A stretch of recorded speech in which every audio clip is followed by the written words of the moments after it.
আসসালামু আলাইকুম, welcome to my new channel. তো আজকে তৈরি করেছিলাম খুব মজাদার মিষ্টি কুমড়ার ভাজি। তো চলুন রেসিপিটি শুরু করা যাক। প্রথমে নিয়ে নিচ্ছি পেঁয়াজ, কাঁচামরিচ, রসুন। তো তারপর আমি মিষ্টি কুমড়াকে ছোট ছোট করে কেটে নিয়েছি।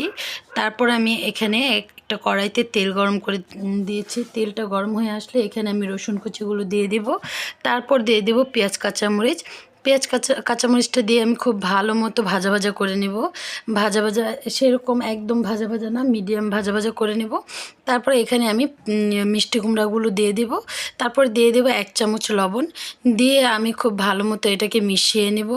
মিশানো হয়ে গেলে আমি একটা ঢাকনা দিয়ে ঢেকে দেব প্রায় 2 মিনিটের জন্য।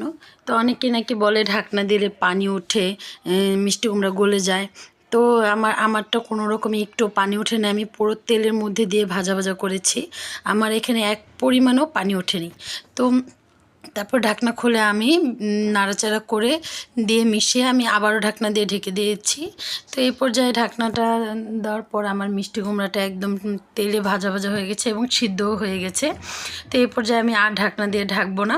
তারপর আমি শুধু নাড়াচাড়া করে এপিট ওপিট করে ভাজা ভাজা করে আমি এটাকে মিশিয়ে নেব। তারপরে নামানোর আগে আমি দিয়ে দেব কিছু পরিমাণে চিনি। চিনিটা দিলে খুব ভালো লাগে। এটার সাথে যদি বাত থাকে তাহলে নাকি চলে যায়, তার জন্য চিনিটা দেওয়া।